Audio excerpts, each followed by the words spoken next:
Hey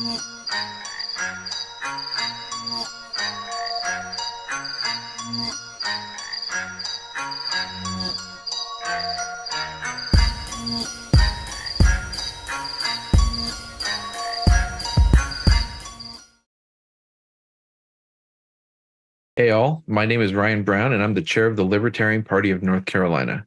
I want to welcome you to the third season of Liberty Inc., the podcast of the Libertarian Party of North Carolina. I'm joined today with Dee Watson, our political and policy analyst, and Dee has been tracking the very busy legislative session so far in North Carolina. Republicans have a veto-proof majority following the drama of Tricia Cawthorn switching from Democrat to Republican. But it's not necessarily followed with a complete Republican overhaul of state laws, though some Democrats might beg to differ. To start, can you let our listeners know how many bills have been proposed and how many have been passed, Dee?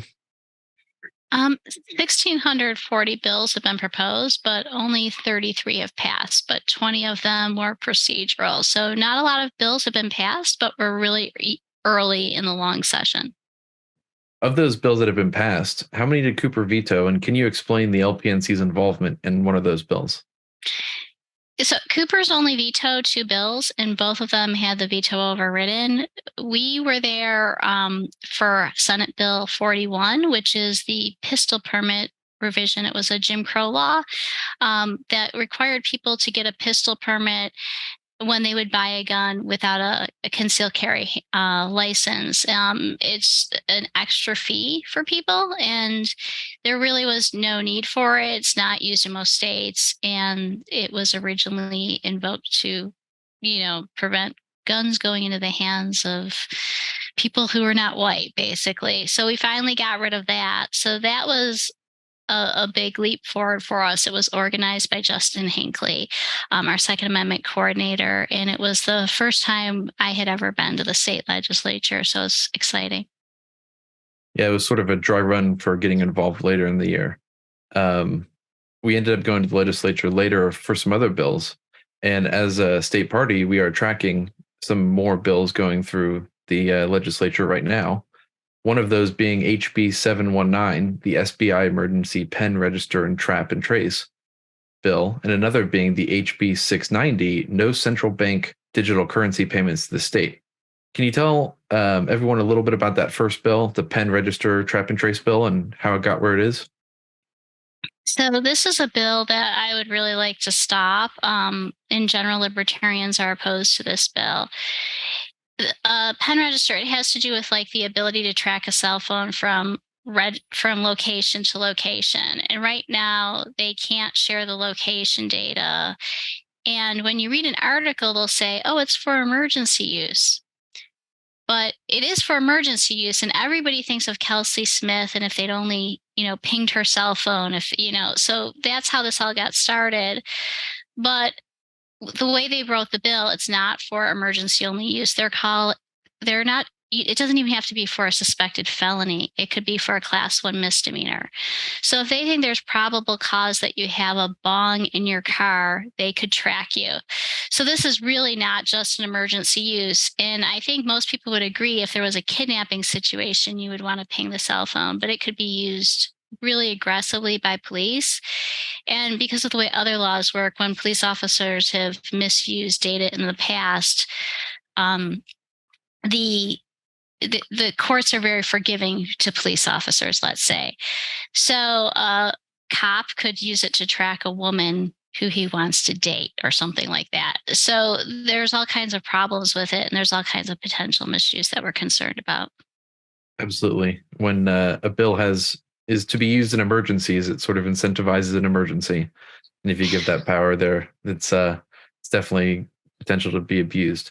So what is the status of that bill?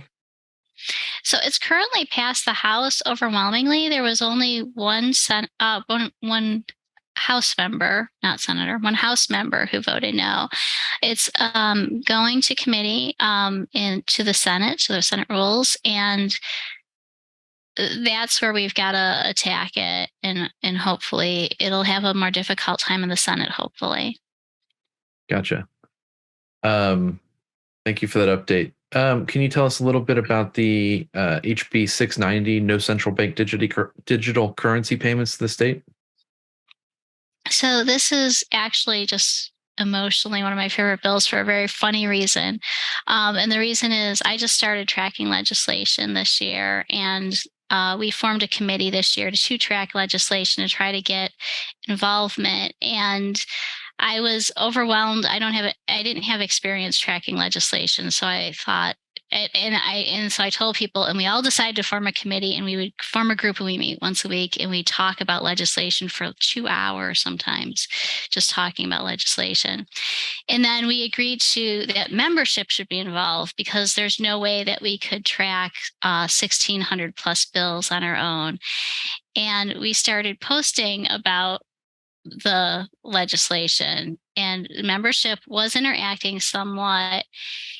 And a week later, I figured people were just being polite, but I was on a phone call and somebody called in and they wanted to they were interested in becoming part of the legislative team. And then another person called in and they wanted to talk about one of the bills that we had worked on. And then another person came in and he said, he'd been on mute. He had problems with his audio. And I said, well, do you have anything to say? And he said, can we talk about Bill 690, which I hadn't even heard of? And it's a bill that's only a half a page, and he had 20 pages of notes on it and research he'd done.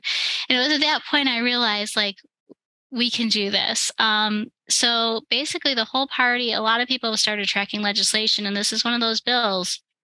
Originally, the bill was just it was written strangely to prevent the state from accepting any digital currency. And that made no sense to us why the state would be limiting itself in that way.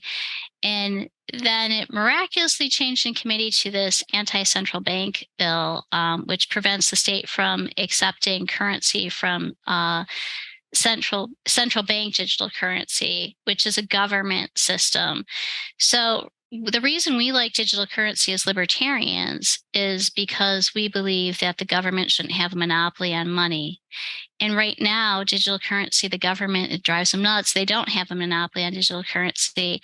The government's answer is to create a monopoly, and that's through these digital currency central banks. And this is a bill that would prevent North Carolina state, entire all state offices from accepting the central bank digital currency.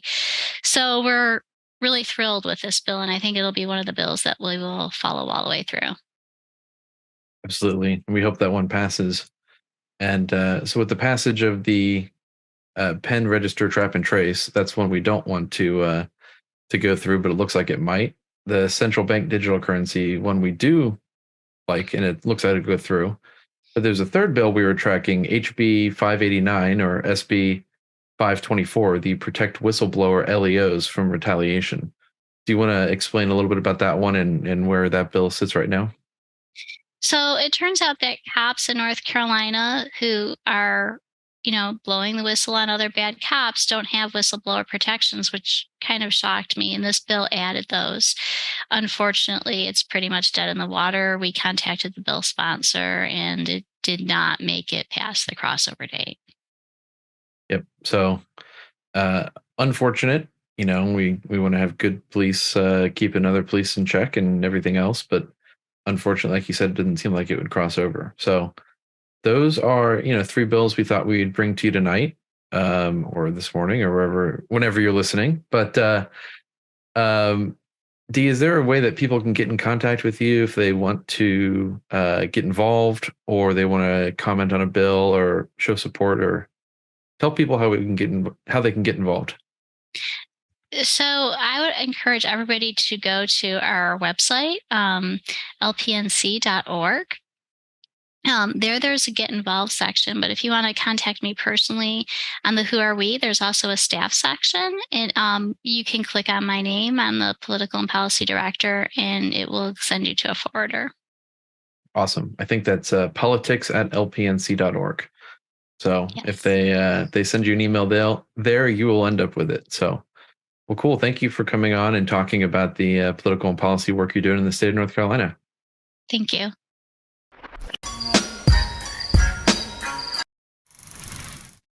Hey, everyone, and thanks for listening to the Liberty Inc. podcast. I'm Mike Ross, and I'm running for governor. And Rob has asked me to come on here and share with you 10 things about me. So I'm just going to give you some random things about me. I first heard the word libertarian back in 1995 when I was visiting my dad in California. Completely unrelated, my favorite pizza topping is actually jalapenos. Number 3, when I was a kid, I actually wanted to be a doctor. Until I found out I have slightly shaky hands, and the idea of operating on someone like that would make me a very bad doctor. Number 4, I actually tried to donate a kidney when I was 25 to my brother. Turns out I have kidney disease, but thankfully I'm able to get that treated, all because I tried to donate my kidney. Number 5, I love cats. Sorry, dog people. Don't get me wrong. I love dogs too. But there is something just immensely special about cats. They are the greatest animal, and I love them. Number 6, let's see. The thing I'm most proud of within my political career, I guess, as being someone who's never held office, has been the rallies for justice and compassion. Last year, 2022, we organized 9 rallies.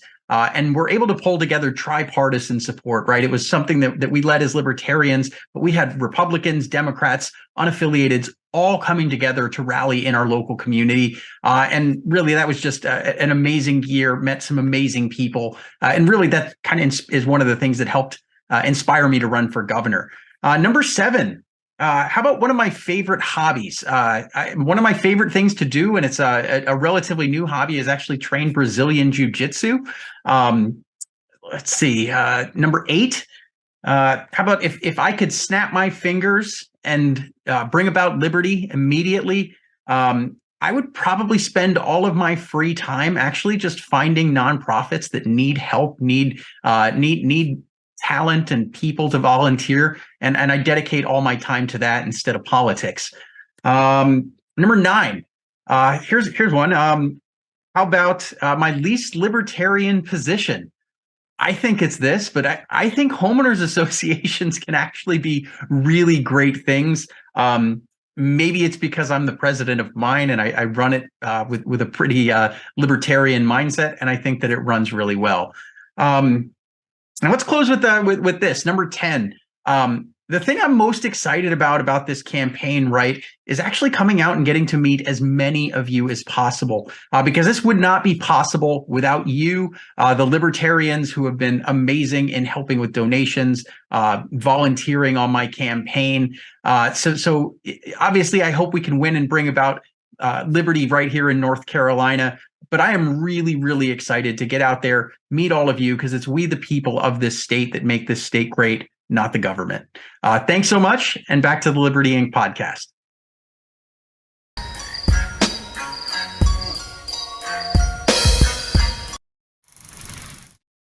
Hey everyone, how's it going? I'm Rob Yates, Communications Director for the Libertarian Party of North Carolina, and this is the first guest for the first episode of Season 3 of Liberty Inc., our podcast. I am stoked to have with me Andy Stevens of Grassroots North Carolina, the infamous GRNC. How you doing, Andy? I'm doing pretty well tonight. Glad to be on board with you guys tonight. So we have certainly talked in the past, got a little bit of an interview published in our newsletter, the Tar Heel Libertarian, but there's a reason for it. Stuff's been going on, and I want to get into that. But before we do, I was going to ask if you could just tell our listeners a little bit about yourself. Sure. Well, again, my name is Andy Stevens, and I am the Vice President of Operations for Grassroots North Carolina. I'm also the North Carolina State Director for Gun Owners of America. I've been involved in North Carolina gun rights now for about 11 or 12 years, starting way back in 2012 when we had our first opportunity to get rid of our infamous Jim Crow pistol purchase permit system. Unfortunately, it's taken 11 years to get it done, but we did successfully accomplish that here recently at the end of March. And happy to say, if you've noticed, there's been a couple of reports put out about firearm sales in North Carolina since then. And in the month that followed, the numbers are in. We've done 273% of a typical April and 200% of a typical year in handgun sales in North Carolina, when we removed the obstruction of having to go beg for a permit before a sheriff on 1, 2, or 3 trips. So that is probably the most important thing that we have done for gun rights in North Carolina since the Constitution was established, making North Carolina an open carry state way back when. So that's an amazing statistic. I don't know who's listening, so I don't want to say whether or not I was part of that increase in numbers. But if I was, I lost them all in a boat accident, and so did everyone else on this call, is what I heard. So no idea where they went. Exactly, and again, these are federal NICS checks records. So for the naysayers that said, we were going to create another Wild West situation in North Carolina by getting rid of permits, yada yada yada, that's not the case. These are all people that had to go into a federally firearms licensed dealer, pass an instant NICS background check, and prove to themselves and to the seller that they were a law-abiding citizen, at least in the eyes of the FBI and the DOJ. Of course, I may or may not be included in their group that may or may not be considered a felon in the next 7 or 8 days, but we can perhaps talk about that a little later on. Which is, I don't know much about that topic, so I'm fascinated to hear about it. But I actually, if you could, let me go back to something you said earlier. So in modern political discourse, the term racism is thrown around a lot. Sometimes it means something, a lot of times now it doesn't mean anything. But in this case, there's something pretty salient there. So you mentioned the Jim Crow era pistol permit laws. Do you want to give people the history a little bit? Sure. North Carolina established the pistol purchase permit system in 1919. And it was done after a series of what were considered race riots back in that time. Of course, back in those days, white trash was lumped in with the racist people. So the pistol purchase permit system was designed to allow county sheriffs to keep undesirable people from obtaining handguns. North Carolina has always been an open carry state, and you can purchase your long guns, your shotguns and rifles through the instant NICS background check system. But handguns were always considered something more devious, more dangerous.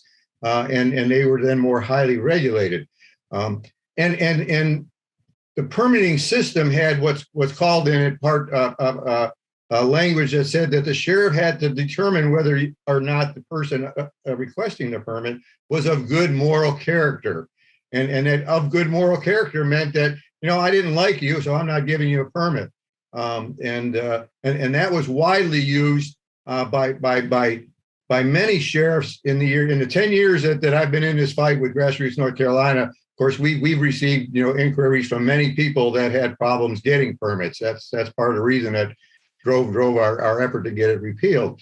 And it included what you would consider to be good Republican, conservative Second Amendment supporting sheriffs as well. This was equally abused system.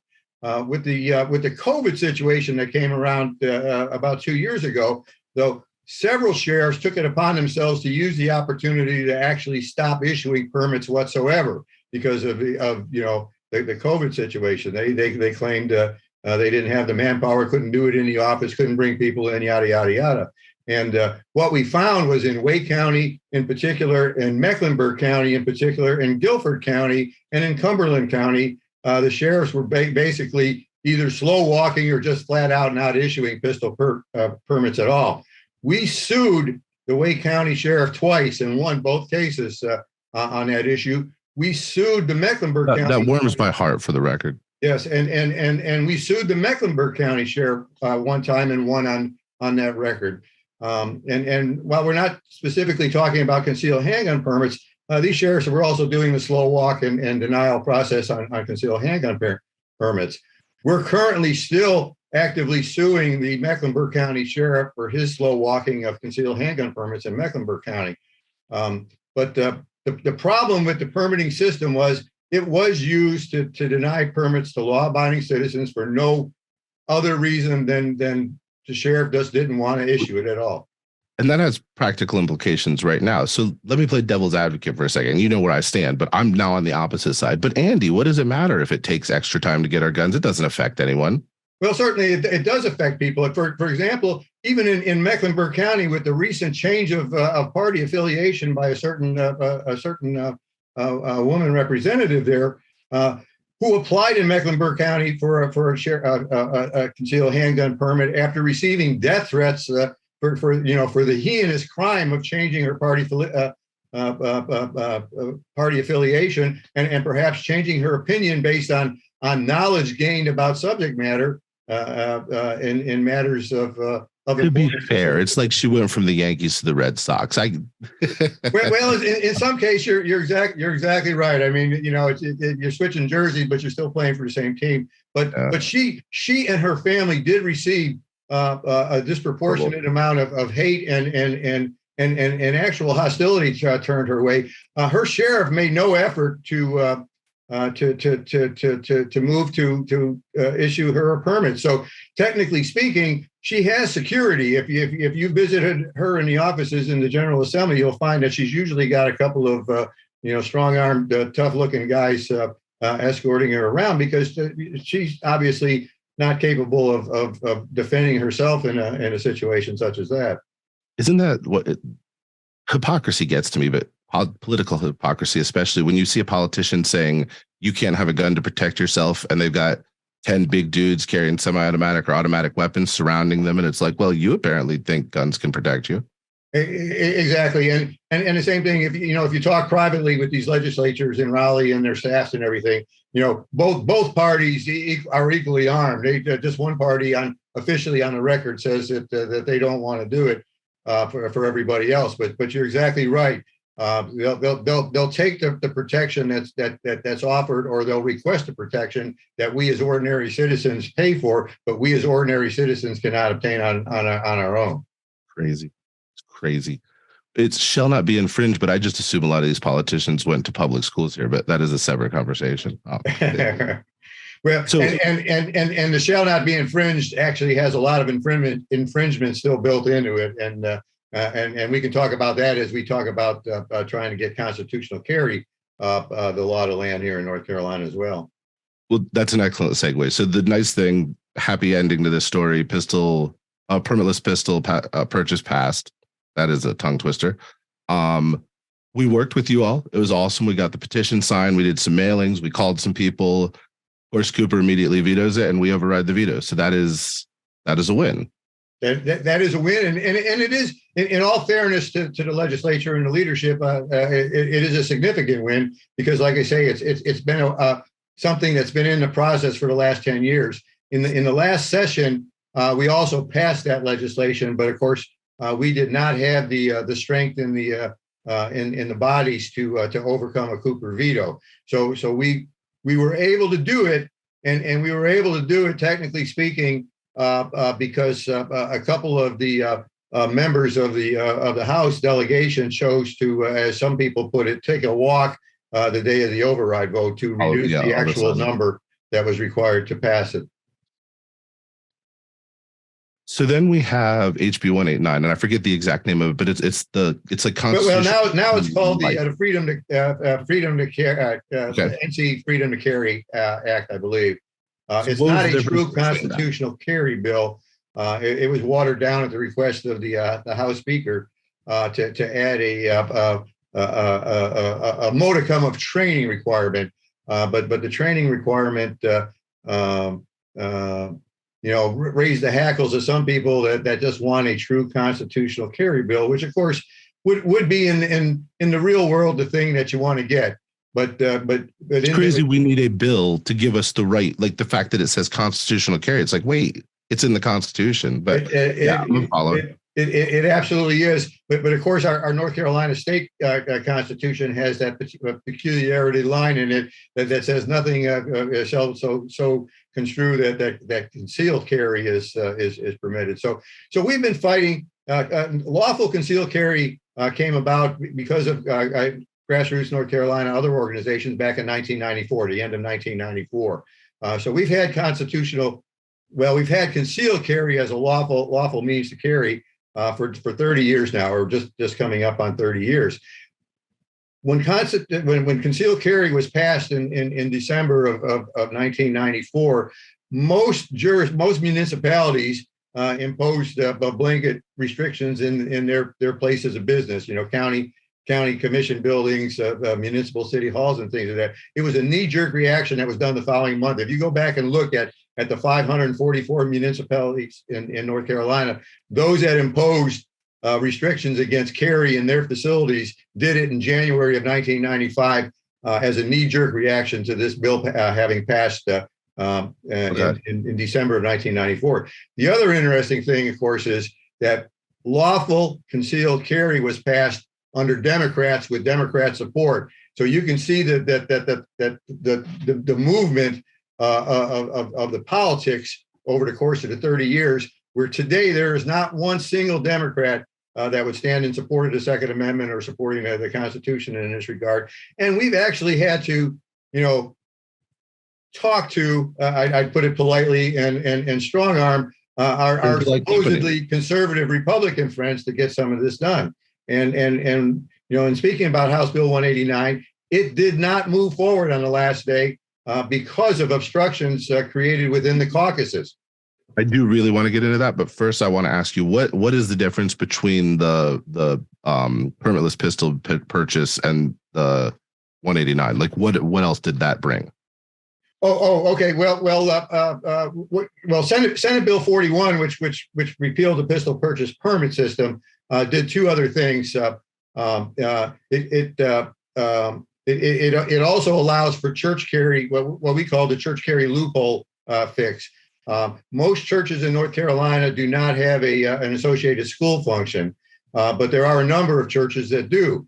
And because they contain what's considered an educational facility, they were prohibited at all times from allowing lawful concealed carry, because the fact that you may have a school here on your grounds today, but on Sunday you don't, made it a complete blanket prohibition against concealed carry. So you're going to worship services in your church on Sunday where maniacs are going around trying to kill people. And again, it becomes a target because it's a limited number of churches in North Carolina. So, if you're going to be a crazed sociopath going about creating the most mayhem, you're going to pick the place that's easiest to target, and it would be one of these churches that had a school associated with it. So Senate Bill 41 did make that fix where it's not effective yet. It'll be effective December 1st, but after December 1st, you can lawfully carry during Sunday or worship services at times when school is otherwise not in session on those facilities. Okay. All right. Interesting. All right, so we have 189, and I remember the ups and downs. It was an emotional roller coaster, and I can't even claim to be a gun person, but I was all in. I will fight with everything I have for your right to carry, to defend yourself, to exercise your Second Amendment rights. So if I remember correctly, that Friday, it looked good. We were good to go. And then Friday afternoon, all of a sudden. Friday, we were good to go. In fact, there were two committee hearings. I was there all week that week. I was actually staying in Raleigh to help shepherd this through. And we first had a J2 committee meeting chaired by Representative Sarah Stevens, who passed the bill back onto the House Rules Committee. House Rules Committee cleared it and moved it to the floor for a vote.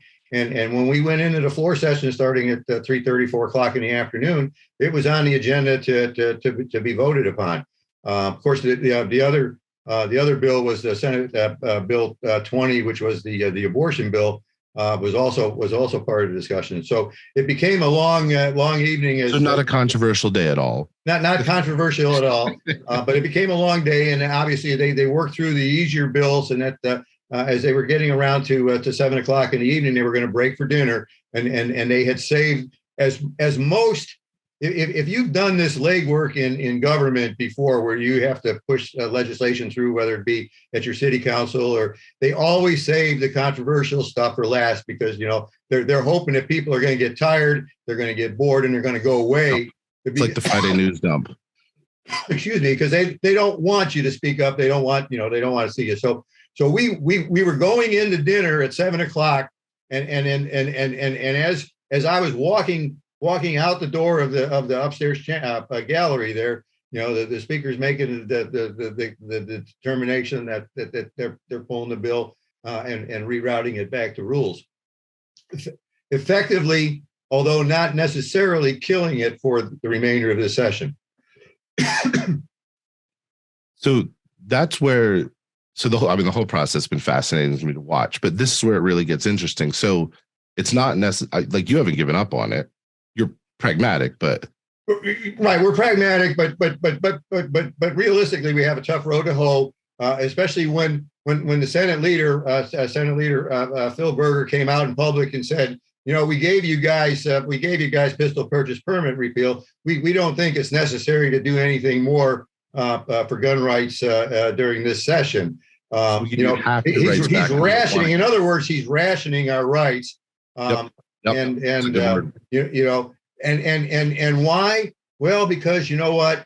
It'll give us gun rights voters a reason to have to come back and vote them again in next year or something. But what they're effectively doing is saying that gun rights voters are just being taken for granted because our rights shouldn't be subject to rationing. Our rights should be fully issued. In fact, they should have been fully issued in 1791 when it comes to the Second Amendment. To be fair, they were. Well, to be fair, they were. You're correct. Chipped away at. Yeah, but we're having to fight that uphill battle, and like I say, it's technically it's dead. But there are procedures and there are ways, but it will require motivating the leadership to undertake the effort to make that happen. So I got two more questions for you, and that is a perfect segue into the first one. How do you motivate the leadership? Well, if you've ever attended one of our grassroots North Carolina political activist training sessions, you'll learn that all politicians are rats, and I say that with pride, having once. I got to step in. That's an insult to rats. I like rats. Well, it may be an insult to rats, but when you think about it, you're going to motivate them one of two ways. Okay, you're going to motivate them either by patting them on the back because they're doing a good job and giving them the credit, the accolation, and the support and everything else, or you're going to beat them. You're going to beat them in the head with a stick, and you're going to say, "Guess what? We need you to do what we need to do." Now, we as an organization, Grassroots North Carolina, and certainly Gun Owners of America, we go about this as serious people doing serious business. We go in there. We're not the typical mobs. If you've ever seen us in action, you'll find me when I'm in Raleigh. I'm in a coat and tie. All right, it's a businessman's approach. We're serious people going about serious business. We're not lunatics. We're not fringe. We're not. And we represent large numbers of fellow like-minded people. That's where the petition drive comes in. When we dropped off those petitions in Speaker Moore's office. On the 2nd of May there, we had 1,500 of them. We've been running, although we've not been pushing it. We've been running the petition on Facebook and other things. We've tripled that number now. So when we go back to see Senator Berger at some time here before the session ends, we're going to be dropping a larger stack of paper in front of them. And what you have to understand from a video if you can. Oh, sure. And what you have to understand from an activist point of view is these politicians recognize that when you get 1,000 or 2,000 or 3,000 pieces of paper delivered to them, that's not just 1,000 or 2,000 or 3,000 because they understand that there's a funnel process that those 3,000 people represent. A lot of votes. 30, 50,000, enough people to affect their number one objective. If their number one objective is getting reelected, that's how we motivate them. Because either we're going to see to it we find someone else to displace them, or we'll get them to do the right thing. And then, as we do with our PVF, we'll recommend that those people. We'll do mailings for them. We'll do robocalls. We'll do radio spots and things for those that are our friends. We pick on our enemies. And we push our friends, and that's politics, and that's the way it's done. Just a quick aside before my last question: you all do a politician survey, right? We do every election cycle. We do an objective evaluation. It is not something where we give people passes. So voting records are important. We rate every candidate, and we send every candidate. Whether they be Democrat, Republican, Libertarian, Green Party, Constitution Party, whatever, we send them the survey to complete. If you are a politician, you have a voting record, obviously a voting record is important. If you're a new candidate that's never run for office before or something, your survey determines to a large measure your fate. If you turn one in, you'll get rated fairly. If you don't turn one in, we have no idea what you think about gun rights. We declare you a zero. Libertarians do usually do pretty well on your survey, right? And libertarians, without exception, I mean, they generally are going to be a GRNC 3-star or 4-star, which is our two highest ratings. I mean, I would have to say that a libertarian that turned in anything less than a 3-star survey, we would be having words with that person. Would not really be a libertarian. Yes, exactly. Yeah, exactly. So, and you know, it's funny. We've had like I say, in years past, and our surveys go back, and our evaluations go back, like I say, for 20 years now. You can see the change as people go on, and if you follow GRNC and if you subscribe to our alerts and things, you'll know that we've had to pick, like I say, we've had to pick on people many times, even in the Republican Party, for not adhering to the party platform, which is to support the Second Amendment. And you'll also find that you know, in some cases, we have declared, where libertarians have run, our PVF, our Political Victory Fund, which is our political arm of the organization, have recommended that libertarians be the candidate when there's lack of a suitable Second Amendment supporting candidate in a particular district or race. So you raise an interesting point. The Republican platform says they protect the Second Amendment, but they're just, to us, they're politicians. Right. We're principled. We're protecting it. They're trying to get reelected, and it matters. So you're talking about all the other activism you participated in over the years, the little things you've chipped away. And one of the arguments I hear against guns, for gun control, that I can respect, I disagree with, but I know where they're coming from. But it's just a little thing. It's just 3 days. It's just this. What they don't see is the accumulation of all those things as they chip away at that right. And then you end up with this pistol brace rule. Right. Can you explain that a little bit? Because I don't know that much about it either. Right. Well, we're coming up. We're a week away from somewhere between 10 and 40 million Americans potentially becoming felons. Now, there was some breaking news this afternoon. We'll be in great company. We finally got a federal judge to issue an injunction against it. However, it's not yet clear whether the injunction applies only to the plaintiffs in that particular case, which is running in the Fifth Circuit, or whether it's going to apply to all of us who may or may not be in that particular situation. The pistol brace thing is and people may be familiar with the bump stock issue. This is a bump stock prohibition on steroids that's come about with the pistol brace. So for people that are not familiar with firearms in general, a pistol brace was designed to be an assist for someone that has a hard time single hand supporting a handgun, and what it was designed was actually for disabled veterans to be able to.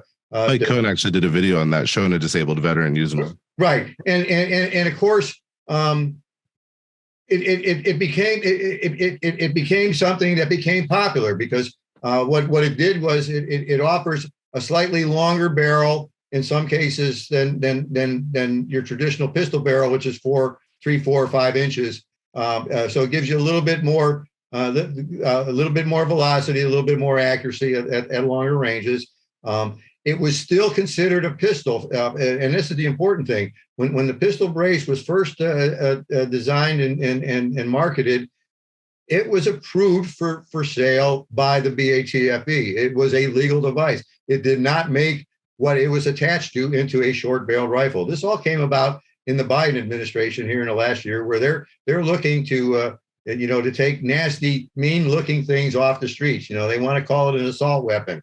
Now they want to call this a short-barreled rifle because it's something that they just don't like. But it's based on an AR. It's based on an AR pattern rifle. So it's bad. It's got to be taken away from everybody. And that's the only conclusion I can reach. Like, there are some weapons where I'm like, all right, I can understand you saying like people shouldn't have tanks. I think if the military should have it, we should have it, but I can at least understand. But it makes a little gun more stable, and like, oh, but we don't like it. Why don't you like? I don't know. I don't like it. Yeah, and part of the reason they don't like it is perhaps it makes it more accurate, and more accurate means more deadly and whatever. But But to make the long story short, we are a week away from basically anybody that has a pistol braced pattern handgun becoming a felon in possession, whether it's be constructive possession or actual possession. And there are several remedies right now that you can undertake. There's a remedy that the director of the BATFE under oath in front of Congress said was a legal means of simply separating the two pieces. He said under oath in testimony before Congress, but he's incorrect. His own bureau has said that will make you a constructive felon in possession. So they'll arrest you for it. So even if you take the advice of the hand-picked director of the bureau that's promulgating this regulation, you'd go to jail overtaking his advice.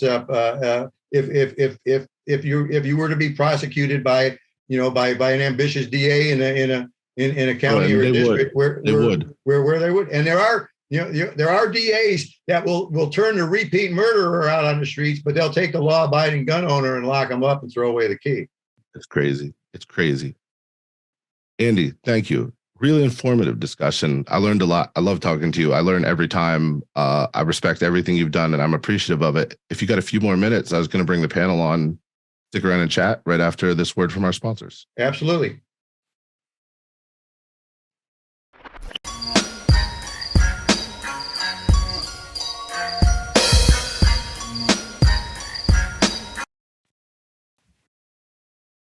All right, everyone, we're back. I was just kidding. We don't have sponsors. We are libertarians. Our souls are not for sale, or at least not for the prices they're offering.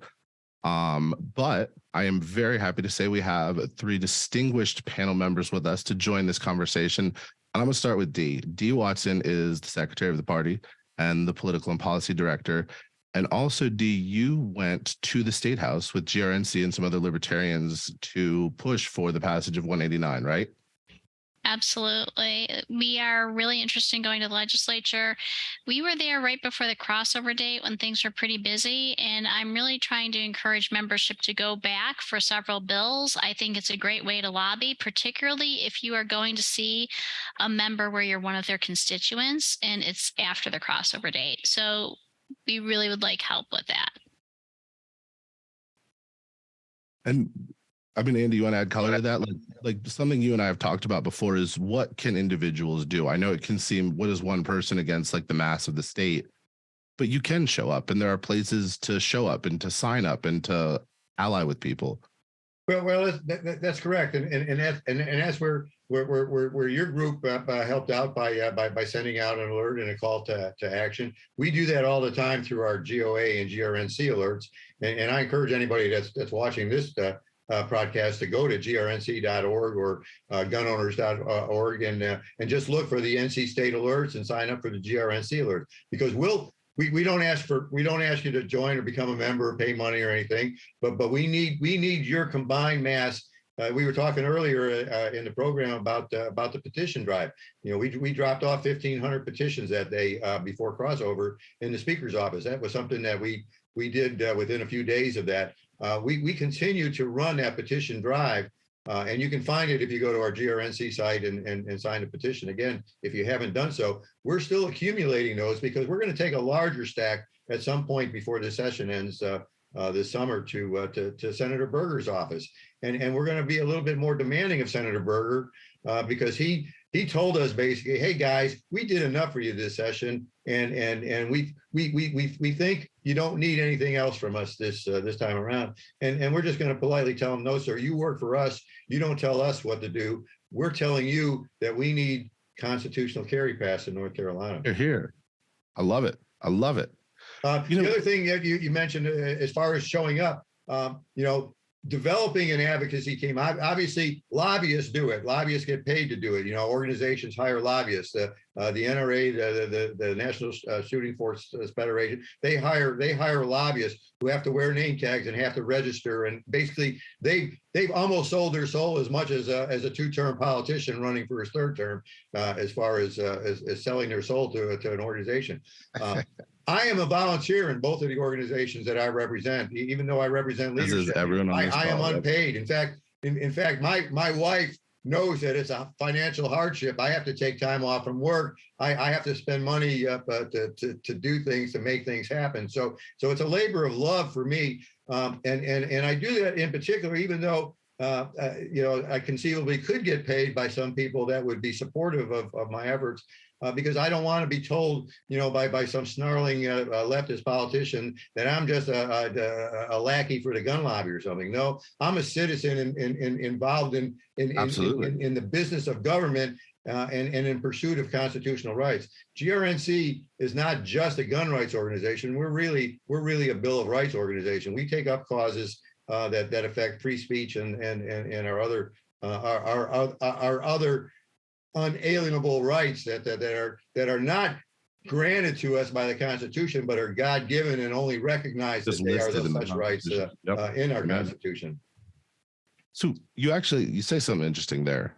I've had this experience a lot recently because they've become a fun topic to talk about again. And people that make arguments in favor of gun control often come from a place of true misunderstanding and just not being educated. And one of the things I've actually discovered, so I really just started learning how to properly use a weapon like 3 years ago. And a lot of the people on this call and in the party have taught me a lot of things. And so, Mac, I want to kick it over to you because one of the things you impressed on me is the importance of safety. Like, here are the rules and they're not to be messed with. So can you talk a little bit about that side that often doesn't come up from us as like we understand this responsibility? Yes. No, who you asking? I'll kick it to Matt because he was my personal handler for a little while and yelled at me constantly. There's no group that takes firearm safety more seriously than the 2A community. It's anytime you're teaching anybody to use a firearm, it is the most important thing to impress on them. Firearms are tools, but they can be dangerous if you don't know what you're doing and if you mess around. Like I told you when I was training you, that these are the rules, the 4 rules of firearm safety. Treat every firearm if it's loaded. Keep your finger off the trigger until you're ready to pull it. Don't point the muzzle at anything you're not willing to destroy, and know your target and what's beyond it. You do not mess with those. You do not break those. You do not violate those. Those are sacrosanct. And it had an effect on me so I'll tell you this. The first time I pulled my gun out of the safe, I'd never used it before. And I pointed it right at our chair, Ryan, because I didn't know. And he corrected me and he was like, "That's your one." But as Mac has taken the time to explain these, it makes sense. Like, if you follow the rules, a gun is only dangerous to the person who's trying to hurt you. I've looked at the GRNC website. You certainly have. I haven't gone into them, so I don't know how extensive it is, but there are modules, there are opportunities for people to understand how to use firearms better. You want to expand on that? Well, we're primarily concerned. We're not a training organization. For example, like the NRA trains people to actually conduct courses and use firearms.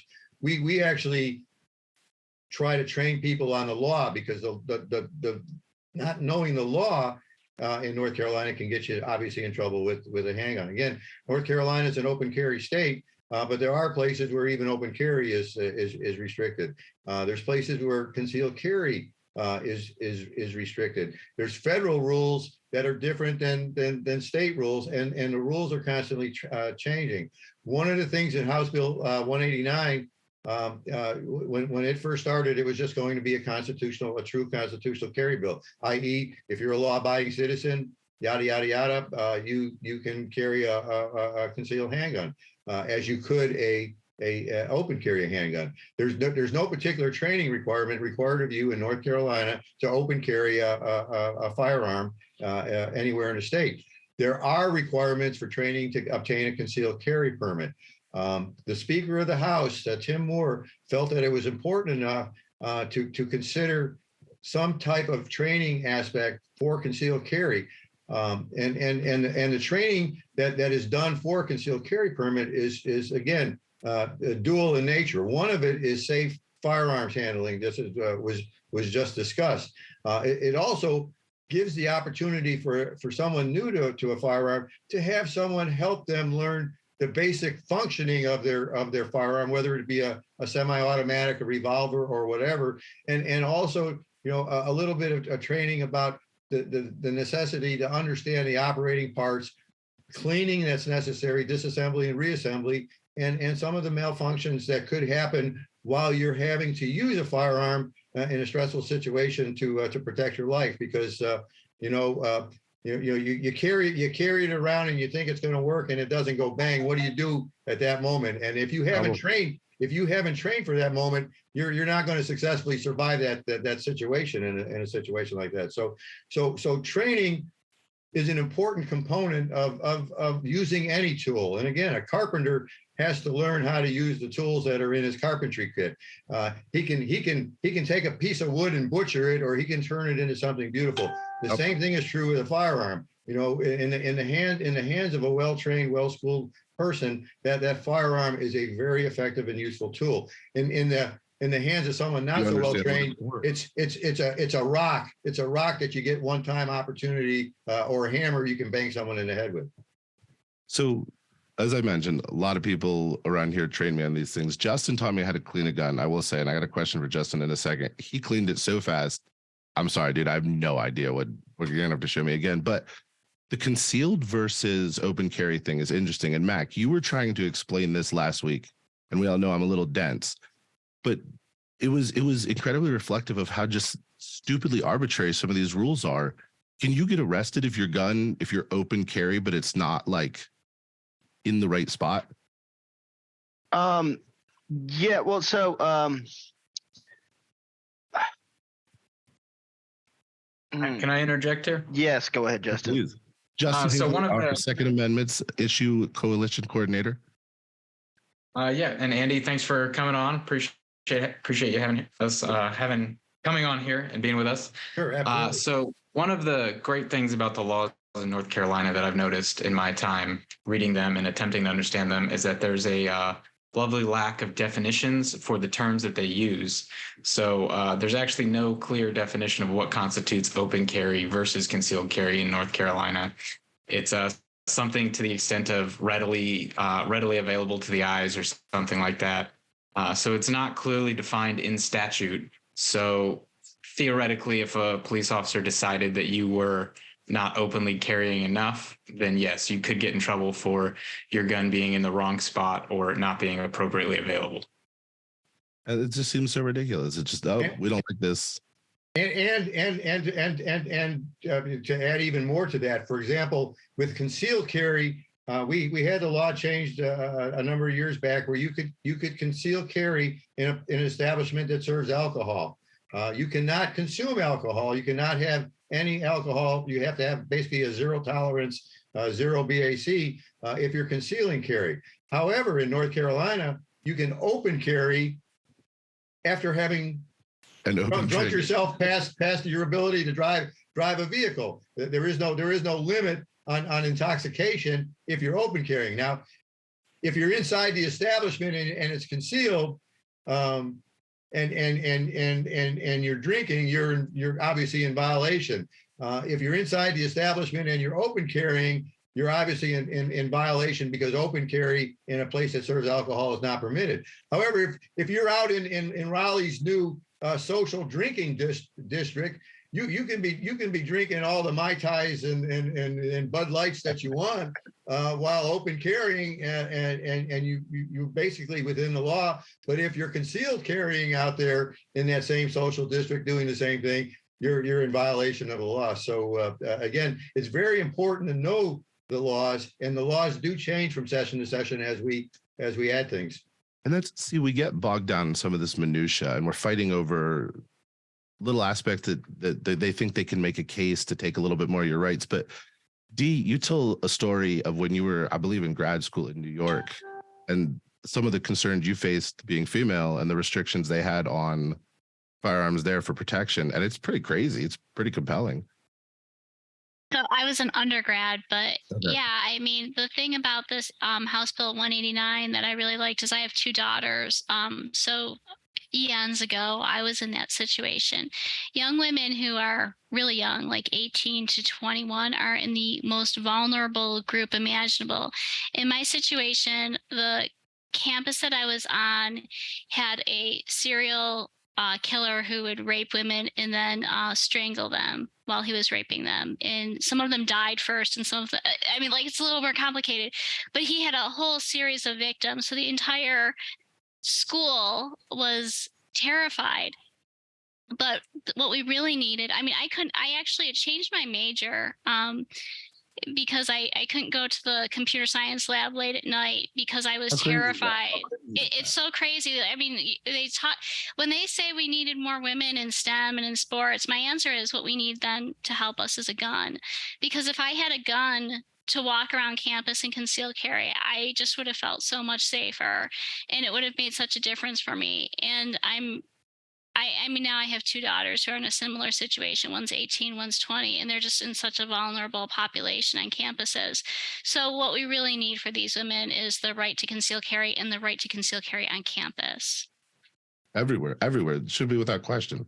And to that point, the largest segment of new gun owners are number one, minorities and young women.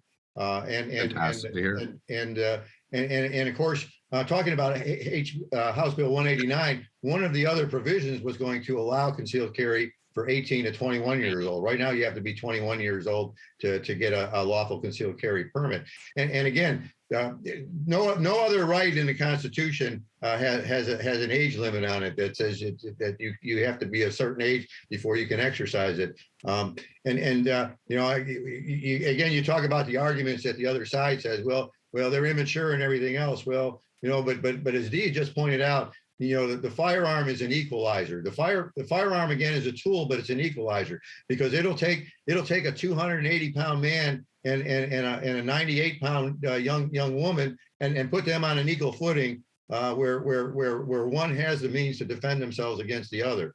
And other than the situation that she just expressed, that person is going to be subject to a rape or worse because they physically don't have the strength to stand. We're seeing that in unfortunately in part of this transgender, people transitioning. Women are not transitioning into men's sports, for example, to become champions of those particular fields. What we're seeing are mediocre athletes in a male world becoming a dominant female competitor because of the natural and physical and biological differences between men and women that some people do not want to recognize as true. So there's an interesting point there when we start to talk about the physical differences between a potential assailant. So Justin, you teach concealed carry courses. You and Mac have really taught me probably more about guns than everyone else in the world put together.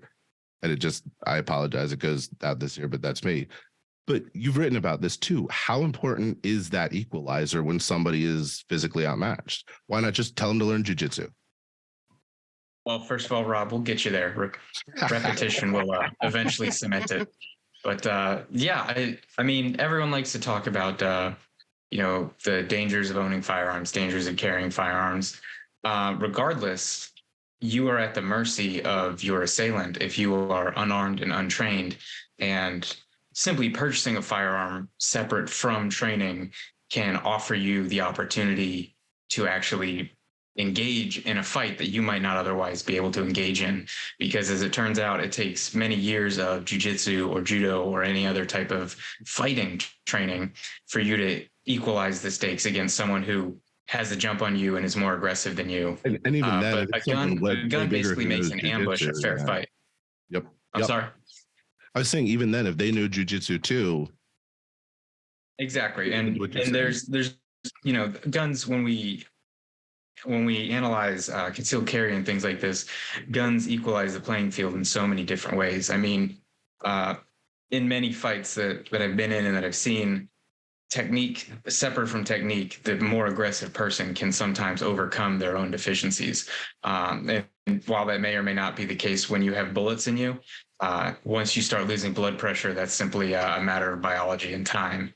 And again, with the ambush, being ambushed, part of that is that you are surprised and you don't quite know how to react, and you have the difficulty of attempting to put yourself in a physical state of preparedness where you are not prepared. That's the function of an ambush. Whereas when you apply a firearm to that situation, you can be on your back, you could be on one leg, you could be hanging upside down, and as long as you can get your hand on your gun and employ it, then you have now made that fight more equal. Maybe not quite equal, but some fights are more equal than others. Of all those you mentioned, hanging upside down looks the most badass, obviously. So I want to follow up with Justin. I got a question. So putting together something like this, I feel very lucky because I have 4 of the most informed people and perhaps 3 of the most 2A informed people I've ever met in my life. But there are bigger philosophical issues. And Andy raised a point earlier before this started. Justin, I want to get your reaction first. Where do we start talking about whose rights supersede whose when you are looking at a firearm usage, firearm discharge in particular, and property rights, and then things like, I don't know, homeowners association, some sort of county ordinance? Well, first of all, with homeowners associations, I don't really consider them to be anything that I ever want to deal with. So we'll just leave that to the side. In regards to to noise ordinances and things like that, listen, communities form and they get to form their own rules. But at some point, you have to say that a rule is absurd. When you are creating arbitrary amounts of noise that you can create, I know I lived in a community once where there was no noise ordinance, but if someone called about the noise, then you had violated their noise ordinance. So it wasn't a matter of decibel. It was if you disturb someone, then you had simply violated it. So at least they're being honest. Yes, at one point we had some very annoying neighbors that luckily didn't call on us, but they called on some other neighbors anytime they had a mild party in the middle of summer. And so with that, I think there are reasons that certain ordinances exist, but being libertarians, obviously, the idea of self-governance and self-direction falls heavily on our shoulders, so that if you are being safe and you are not actually tangibly affecting your community in any specific way, for instance, your gunfire is actually disturbing some other process, then I think it's fair enough to say that you have the rights to do with your property what you will on your property. And listen, there are communities out there that have their own rules and that create their own insular rules that basically say within this community, and I hate to say it, that there are a couple of HOAs I've heard of that are actually pro-liberty, and they basically do the opposite thing that most HOAs do, in that they codify certain rules and certain rights for people. But with that, certainly I'm more in favor of local municipalities making these decisions than, say, state, county, or federal governments. But at the end of the day, I think a person's property is their property, and assuming they are not actually harming someone objectively, not with some subjective harm, then I think we leave it to the people to make their own decisions. And let me interject something on that subject. If you're not aware of this or familiar with it, or if you don't keep track of what the legislature is doing all the time, there's a bill going before the Senate Judiciary Committee tomorrow. I believe it's Senate Bill 265, which is going to eliminate extraterritorial jurisdiction authority for municipalities. The worst thing in the world is living in a county somewhere where you're subject to the rules and regulations of the nearby municipality, but you are not within the contiguous limits of the municipality, and you cannot vote on those people that are making those rules and determinations for you. So one of the good things, and again, I follow a lot of things besides Second Amendment things in the legislature, because the legislature that sits around with things to do can do sometimes good, but mostly bad. But this is something that should be good to the hearts of libertarians in general, is that it looks like there's a very strong possibility that we will see the end of extraterritorial jurisdiction imposed on by municipalities on people that live outside their municipal limits. Of course, eminent domain is another important issue that gets some traction in the legislature, but again, it's not popular enough by the conservatives that should be really strongly behind it to see. They don't want to get rid of it. Seen through to they don't want to get rid of it. They want to. They want to maintain it. There's, I think Chatham County right now There's 26 homeowners that are losing their property because of a mega project that's using tax dollars to subsidize a private entity. The other thing about municipalities, there are 544 municipal instruments in North Carolina. I am very glad that we have preemption at the state issue to take just a little bit of liberty to differ a little bit on the issue of local people making decisions, because without preemption, I would have to fight 544 battles about things. And one of the new battles that's coming up, and that we may have to look at the legislature to help with preemption, are these things of discharge bans and things. Because, while we are winning the fight on being able to keep and bear arms, which is guaranteed, well, not guaranteed to us by the Constitution, but is reinforced by the Constitution. These other entities are taking the fight and saying, well, we're just going to keep you from being able to use and enjoy what you have. And again, personal property rights are very important. Wake County, for example, now recently in the last few months, and I went up there to actually speak against their ordinance change. You now have to have a property in excess of 26 acres in order to shoot on your own property because of a discharge ban that they arbitrarily decided upon. And other counties, if we don't fight that fight at the legislature, we'd have to fight it at 100 individual counties. So sometimes preemption at the state level, which prevents municipalities from imposing their own set of rules and standards, is a good thing, as opposed to allowing local communities to make up their own. Every town would be a Chapel Hill if allowed to be so, and open carry, concealed carry would be prohibited everywhere. So we need to temper that decision where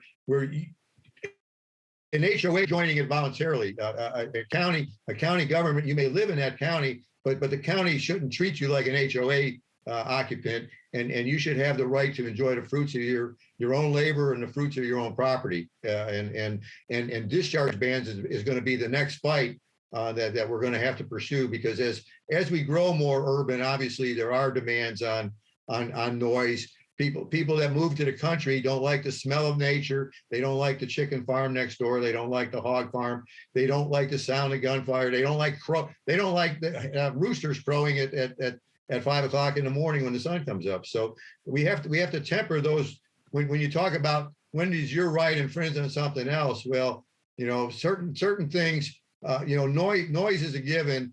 Noise is there. You may be noisy because you have a bad exhaust on your vehicle. I may be noisy at times because I'm shooting a firearm on my personal property. But if I'm being correct and seeing to it that my projectiles don't leave my boundaries, I should not be arbitrary. There shouldn't be an arbitrary restriction on your property because you move in next door and build a house within 300 yards of me, that I suddenly am stopped from doing something that I've been doing for decades. So there's an interesting point there. We talk about Second Amendment, and there are so many facets to it, and then it expands into all these other rights that we see being chipped away. So Dee, let me ask you, and to be fair, some things have moved in the liberty direction recently, not all, but some. What worries you the most? Like, where do you see our rights being chipped away, and you're like, I don't like that? You mean in the Second Amendment or in general? You can tie it back to 2A, but just in general, because I think it all comes together. It's this idea that our rights are privileges, that they can just take them away because they decided, because they don't like them, because it's too loud. Amendment cases, this discharge problem in these local communities. The libertarian answer is you have to keep that bullet on your property. So we respect personal property rights, and that actually controls the situation. So actually, I live in an HOA, which I love, and I do too, I confess. Yeah, and I can't discharge a weapon here because I'm on less than an acre, and there's no way that I could contain that bullet unless it was, like a BB gun. So I basically can't discharge my weapon on my property, and I understand that. But we could build a berm in your backyard, Dee. I'm down. Sounds like a good Saturday project. Road cleanup. But within carry, range. I mean, people who do have that property, there are some people with that property, and there are people in ranges that you can go to. And so, I mean, the limitation should really be, can you contain your bullet on your property. It's just that simple. And the government shouldn't have to put all of these arbitrary things on there, because you're right, a berm does a lot. It shouldn't have to do with the acreage. It should just have to do with your ability to contain the bullet. When you take your concealed carry course, you're shooting at distances of 3, 5, and 7 yards to qualify. That's 25 feet. So you could build yourself a proficiency range for the typical gunfight that you would be expected to undergo on a small piece of property. It becomes an issue of noise, and of course noise ordinances are very, very onerous too, because noises require meters. They require, when they get into these distances and things, you have people that have to come out with measuring devices and decibel meters, and then they have to have proof that you're actually the person that was doing the offensive activity. So it becomes very onerous, and what it does is it puts law enforcement in the position of being the bad guys, because it's basically a dispute between neighbors. I mean, if you're living next door to a neighbor doesn't like you, they don't want to hear your party music when you're in the swimming pool. You don't want to hear their gunfire if you're not a gunfire person. But you're calling the cops, you're telling mom and dad. But you're putting law enforcement in the middle and making them the bad guys that have to come out and then do something. There's a situation in Alamance County right now where they've been going for 2 years now trying to finalize a noise/discharge ordinance. And they're getting close to doing it, but the sheriff is begging them to come up with an answer one way or the other, because he says he's tired of having to send his deputies on wild goose chases that waste his time and manpower and doesn't arrive at a solution. So what he told the commissioners in Alamance County at their last meeting last week in Alamance County was, you know what, when we get these calls, we're just going to forward them to you guys now. Because it's a no-win situation. Kind of funny. But really, it comes down to differences between neighbors that are not resolved, in a neighborly fashion. The worst thing is when it's the neighbor that's that's 2 developments down that hears the echo of a gunfire, but they moved from Chapel Hill to Rockingham County, and they suddenly don't want to hear any sounds of gunfire, and they're not even directly affected, other than they claim they have a noise, that it's a noise issue. But the solution is not more government imposing more regulation. Ever. Unfortunately, it's funny that everybody's going trying to put in the noise ordinance now, or have had them for a while, and yet they're vehemently opposed to deregulating suppressors. Exactly. Well, Mac, let me follow up. I got 2 questions for you. One short and one's a little bit more detailed. Is there ever a situation where at some level, an entity could take away your 2A rights? For example, no. Washington, D.C. No, but also practical level, yes. I'm messing with you there, but what I really want to get into is so much of what I see with the anti-2A, the immediate recoil at the mention of a gun it's fear based on ignorance. So what are we doing wrong with messaging?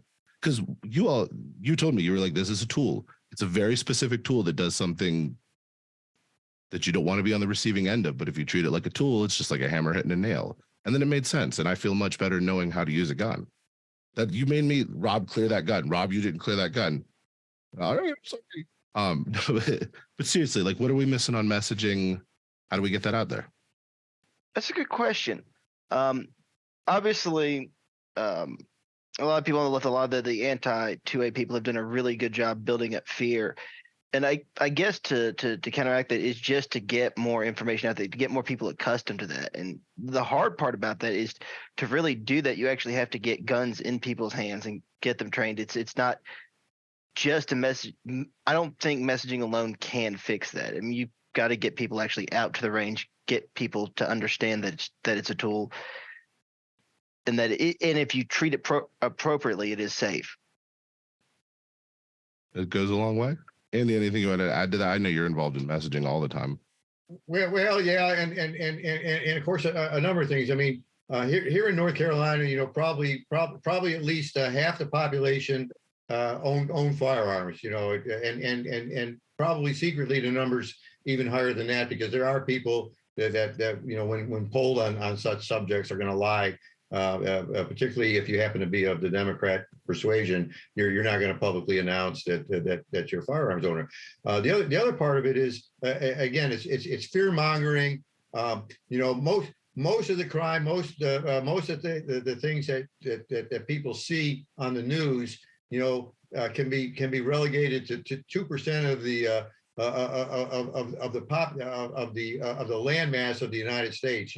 It's large urban areas that are controlled by Democrats, that are high crime, and where now they're even allowing criminals to not even go through the swinging doors of justice. They're just deciding that it ain't even worth the effort to swing them through. Just no bond, no bail, no court date, no nothing.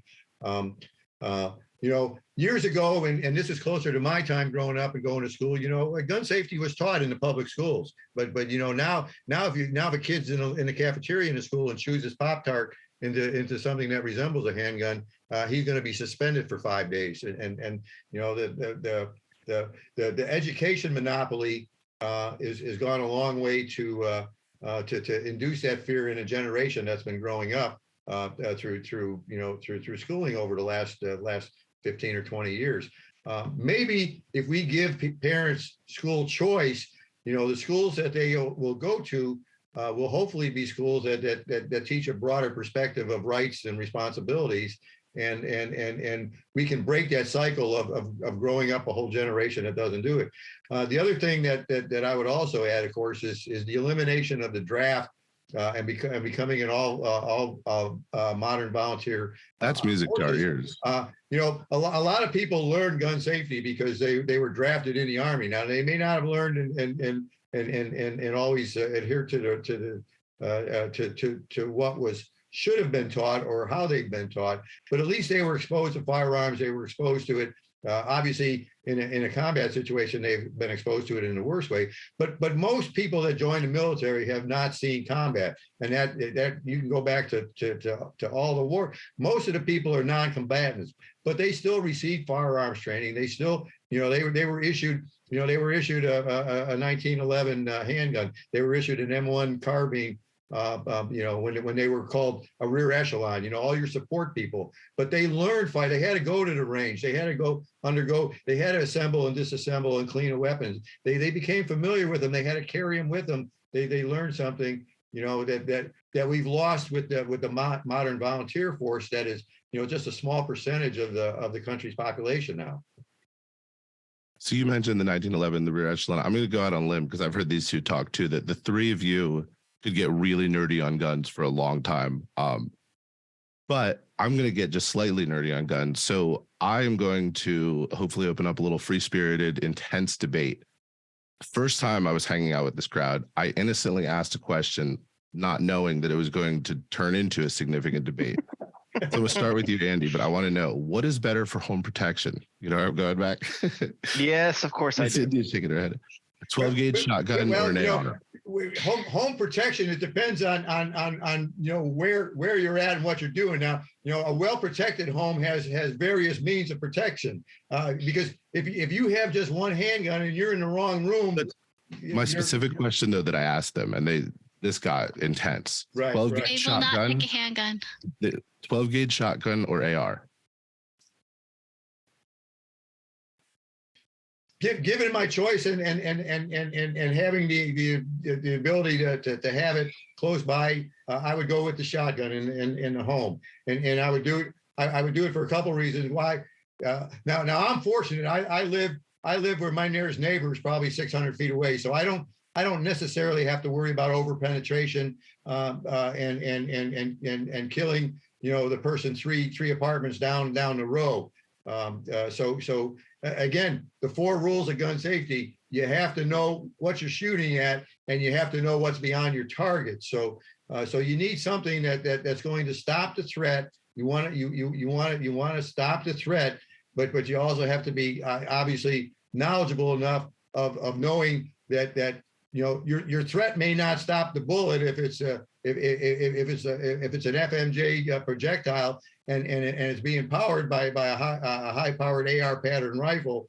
and it's going through that person, it's going through your sheetrock, it's going through your vinyl or aluminum siding, and it's going into the house next door and killing the sleeping child that's in the bedroom facing you. So again, situationally, it depends on where you're at, but I can't have a shotgun in every room, and I have more than one entrance to my home, so I may have to use one of the handguns that's the appropriate position somewhere in a situation. So again, if you're fortunate to have multiple tools at your disposal, you have a choice of tools and you want to pick the one most appropriate. If you're not, though, you need a tool for the situation that's going to best work for you where you're at. Again, a high-powered projectile in an urban environment is going to cause collateral damage that may be injurious to other people, or even even fatal to them, because shooting somebody at close range doesn't necessarily mean that bullet. It's not like the movies. The guy doesn't catch them all. They go through you, especially if you're hitting an extremity. It's going to go through 2 inches of flesh through your shoulder, and it's going to go into the neighbor's apartment and kill the apartment dweller next door. So Grand Thumb recently did a video on this, and I'd previously claimed pistol caliber carbine loaded with hollow points to reduce overpenetration. It doesn't matter. The amount of drywall required to stop anything more powerful than a 22 is absurd. I personally, because it even with a shotgun, it's still buckshot. It's so tightly clustered, and buckshot's so big, it's going to go through. It has the same problem. It's going to go through an absurd amount of drywall. So I personally prefer an AR. I'm more comfortable with an AR.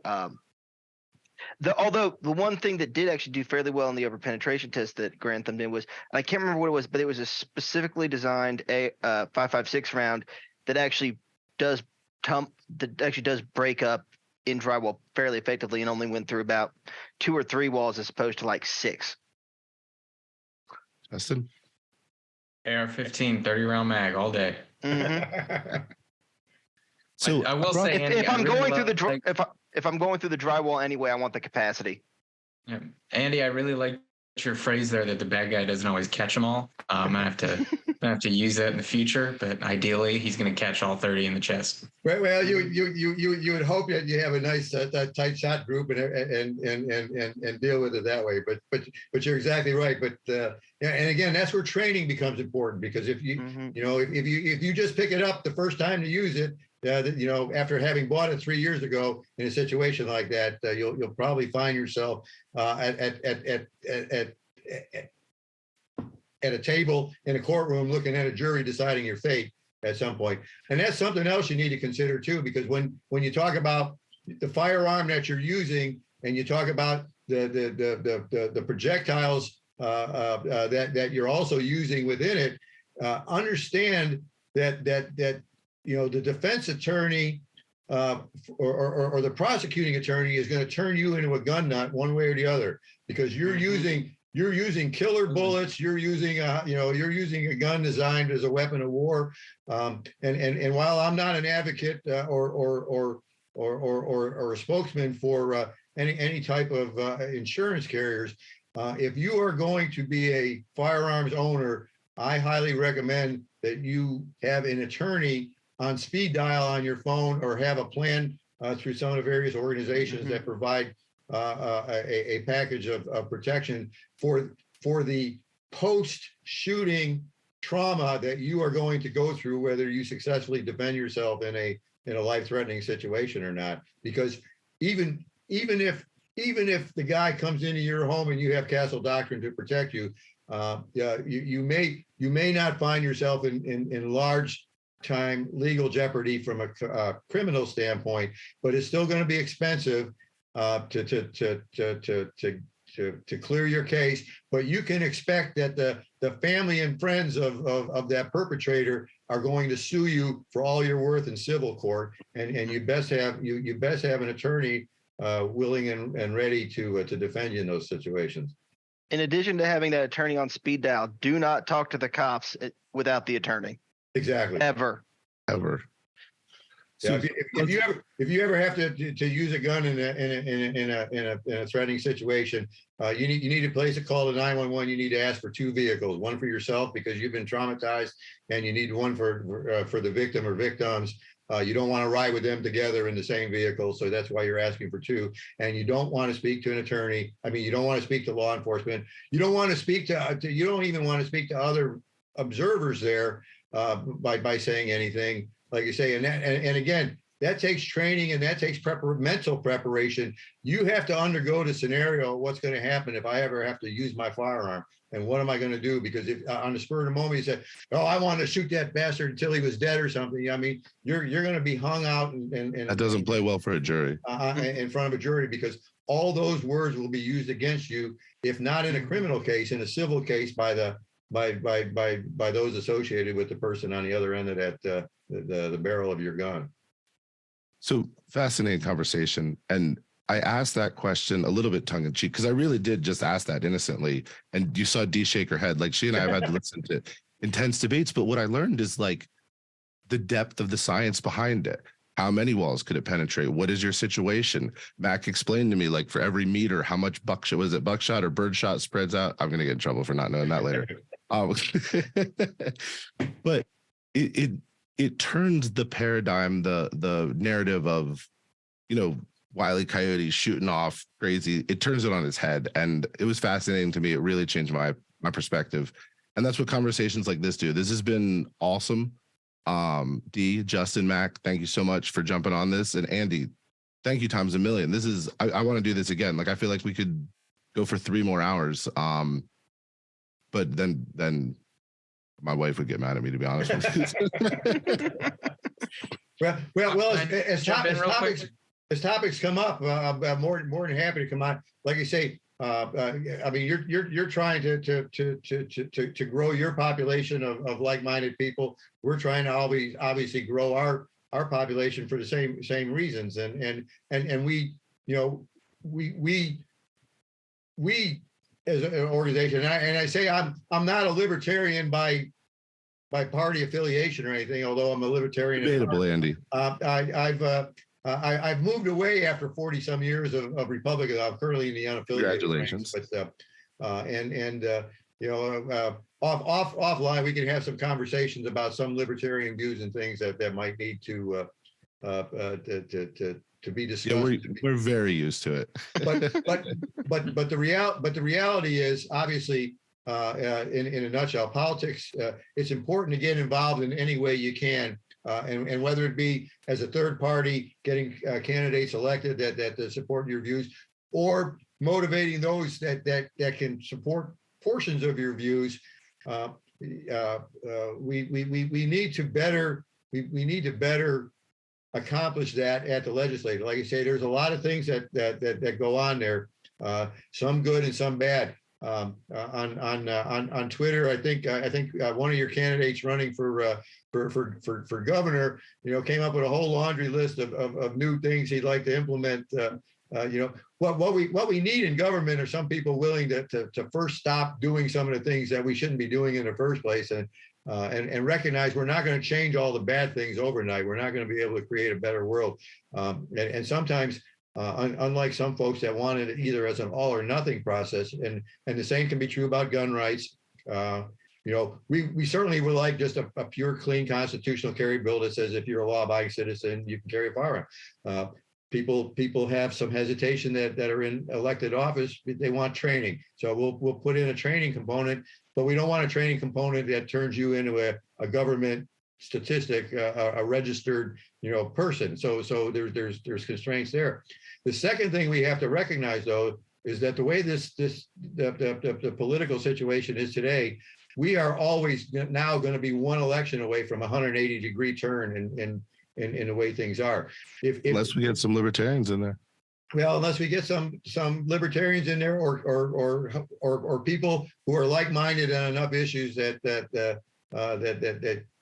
you won't be changed. But if you looked at the bills, for example, that the other party ran in terms of gun rights this session, again, You would lose Castle Doctrine. You would lose large capacity magazines. You would lose the right to an AR. You would require a 30-day waiting period to buy any type of firearm. And we're just one election. They would have done it if they had 50, 51 out of 100 in the Senate, or 26 out of 50 in the Senate, and 61 out of 120 in the House, and a governor that's anti-gun. So we have to recognize that all our elections coming forward are very important, because as polarized as we are, if a simple majority with the House, the Senate, and the governor, or looking at it at the federal level, the House, the Congress, the Senate, and the president, we're one election away now from some of this stuff going 180 degrees and losing all the things we've gained in gun rights, for example, over the last 30 years. Well, I promise you, we are here to fight with you every step of the way to make sure that it doesn't happen. Justin, I think you had something to say. You are perhaps the most trained in firearms person I know personally. You want to take us out, leave us a final thought? Yeah, I actually just wanted to say, in the interest of the political progress that Andy's talking about, I would implore anyone listening, especially our libertarian listeners, to go to GRNC's website and sign that petition to put your name on the list that says you want constitutional carry in North Carolina. Because the more signatures that they can present to the offices when it's relevant and when it's time, the better. So if you want to make your voice heard in that one small way, I know GRNC is a libertarian organization, but we have similar goals when it comes to the Second Amendment. So please go and sign that petition. That's perfect. GRNC.org, and I think it's gunownersofamerica.org. Gunowners.org. We'll get you to the okay. GOA site as well. So and check out lpnc.org, Tar Heel Libertarian. We got tons of articles up on this. It's always a popular topic. Andy, thank you so much for your time. I really appreciate it. I love these discussions, and I look forward to many more. You got a great group, and I had a good time, and look forward. If you need anything else, feel free to give us a holler. Everyone, thank you for listening. Have a wonderful rest of your day. Thank you.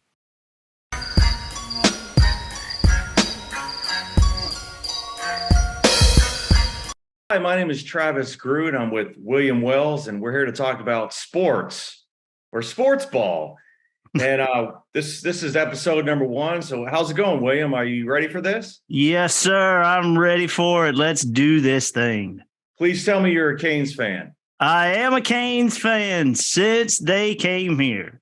Nice. I remember the Greensboro days, and I was so jealous of a friend who ended up getting tickets to the infamous 3 overtime game versus the Boston Bruins when they made the playoffs for the first time in the Greensboro Coliseum. And I really wanted to go to that game. So Very I missed nice. out. So were you a Whalers fan? No, I will tell you who my team was. It was because of one man, and it's not the man you're thinking of. I was a Quebec Nordiques fan because of Joe Sakic. Joe Sakic was my favorite player in hockey before there was ever any Carolina Hurricanes. And of course, they moved to Colorado and became the Colorado Avalanche. So for a year, I was a Colorado Avalanche fan before I was ever a Carolina Hurricanes fan. And then I found out, later on in life that they're like bro teams on Twitter or whatever. And I thought, well, that's very interesting, So, but anyway, I'm all Canes now. Of all the bracelets I've got on, let's see here. I've got a bunch of them, but I don't know if you can see that, but there's a Canes one in there. How many games have you gone to this year? How many games? Well, I didn't get to any this year, but in the past years, last year was probably my most gone to in terms of games. Actually, I take that back. 21 was probably the most because I just moved back to the state. They were just starting to lift restrictions on the hockey games. And I actually ended up going to 3 playoff games that year as well. So I went to 3 playoff games at the end of 21. I went to opening night of 22. Or no. Yeah, opening night of 22. But I only went to one other one in January. So I only went to 2 this year. So Very nice. but Yeah, like I said, I've been watching them. I've been actually listening more to them because, of course, stupid Sinclair Broadcasting and their Bally Sports, which I'm happy to say is committing bankruptcy right now and will hopefully be going away soon. It made it really difficult for Canes fans to see them if they didn't have Spectrum or, they weren't on Dish. They weren't on, I don't know if they were on Direct TV or not. And then they decide to charge you to use their app and then they black you out. And that makes absolutely no sense. So it's like, I'm sort of happy to see them go under as a sports television organization. Yeah, right now I think TNT has it's all the Eastern Conference Finals. Yeah. Were you able to watch the past 3 games? And I actually fell asleep and nodded off after the second overtime of game 1.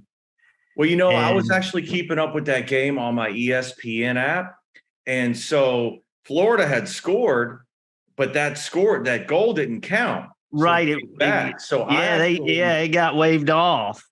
Yeah, I actually went to bed thinking, they lost. And then in the morning I found it went to quadruple overtime. Yeah. Oh, and I woke up to use the bathroom and I noticed my phone was blinking and I checked it and I'm like, well, dang, they couldn't get it. And then so we go to game 2.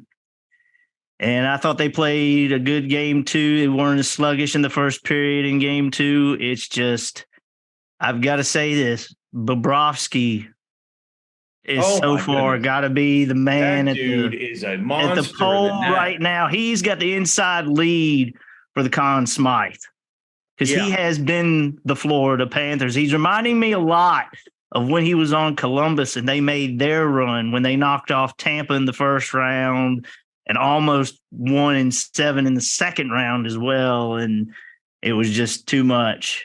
Oh, I mean, we can't score on him. I mean, he's and here's where I got into my little hot take. He's catching it, he's throwing it. I mean, he's making himself big. That's true. Yeah, he's hard to score on. I think that's our biggest effort right now is just getting it in the net because Frederick Anderson is doing an amazing. Both of them have. Anderson and Ronta both had great games. And in any other series, and you tell me that they only gave up, let's see, 5 goals combined. Right. That we'd be up pretty much 3-0. Yeah, if we could score on Bobrovsky. Yeah. Yeah. And it was 2 odd goals that he got scored on because he didn't expect a low drive deflection because he was sort of shaded over to that side of the net and it went in off of Chatfield's stick. But the other thing is, and this is a hot take, and I honestly believe it, when Teravainen was lost to injury in that Islander series, we went into the New Jersey series gung-ho and just scored goals at will. And you know how he's had a bad year this year.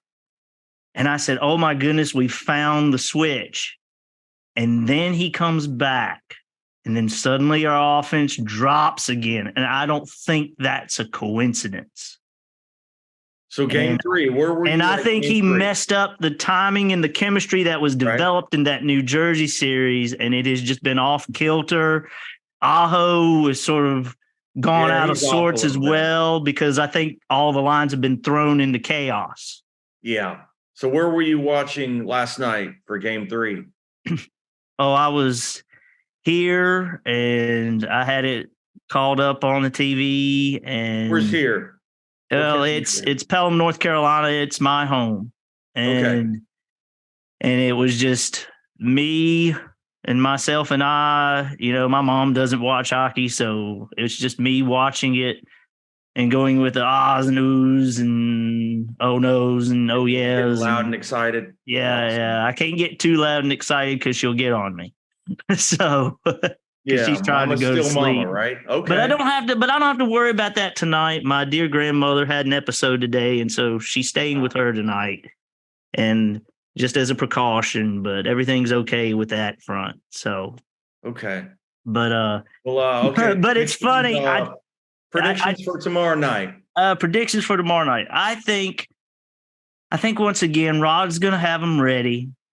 They're going to come out gung ho, and if they can just get, now it's funny, but if they can just get the first goal of the game and then get the second goal of the game, I think they've got it. If they can force game 5, they can put clouds into the mind, because everybody's got to remember it's more adept in hockey to come back from a 3-0 because it's happened 4 times before. It's only happened once in baseball, and it's never happened in basketball now. So it's not over. All these haters saying that it's over. It's not over. There's still games to play, and I believe we can do it. And what does your shirt say? It's damn right Hurricanes. Oh, damn right. I'm a Hurricanes fan. There we go. I love it. I love it. It's a good one. So, yeah. You know, these haters saying that they want to get rid of Rod and all this stuff because he's not. They don't know hockey.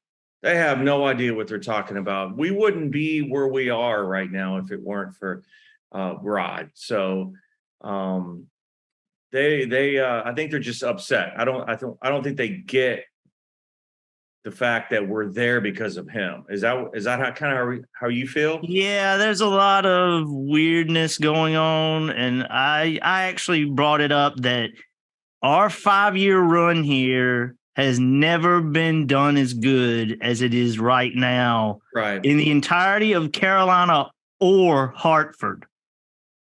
Right. I mean, through the entire franchise. And I mean, I'm going back to the WHA days.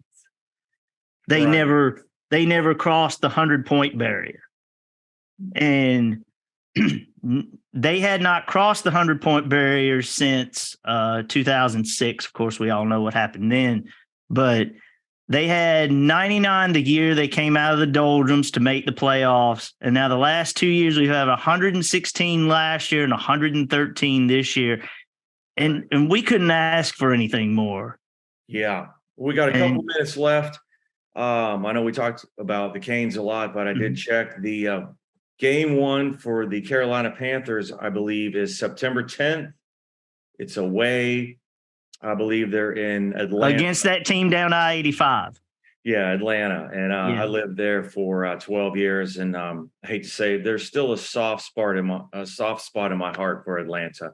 Well, I can't help it. It's such that fan base. I'm just talking Atlanta in general is such a fair weather fan base, in my opinion. They're fair weather, and they're kind of rude when they start doing the dirty bird in the parking lot at the other team stadium. It kind of rubs people the wrong way, for sure. Yeah. You haven't seen that? They act like birds in the parking lot. Yeah, I know. It goes back to the Jamal Anderson run back in the late 90s. Yeah. So we do have football season coming up, but because the Canes are so hot right now, and literally game 1 is approaching tomorrow night, I believe that North Carolina is looking at the Carolina Hurricanes big time. And I love that, especially the Raleigh market has become a hockey city. It is now a hockey market. And it's more so right now than I've ever seen. People here are raving over hockey, and I love it. So any last thoughts on your prediction on how it's going to go the next 4 games? Then we'll wrap it up. I want to do just like the Hurricanes, take it one game at a time, win tomorrow, the end. That's right. But it will not be the end. We will hopefully get a game 5 because the fans in Raleigh deserve one more time, at least, hopefully 2 more times. So I think and believe that the Canes will take him in 7. Yes. Always. Damn right they will. So absolutely. Well, this has been great. I guess we're going to be doing this weekly or monthly. I'm not sure what. Yeah, I wish we'd get more than 5 minutes, but We got to be Oh, like yeah. the weather guy because Sports ball, you know. yeah, Some people aren't into sports ball. So yeah, a lot aren't. So yeah. So I appreciate you doing this with me, and we look forward to talking about North Carolina hockey from our perspective. Anything that's going on that's interesting, we'll talk about it right here on Liberty North Carolina, anything. INC.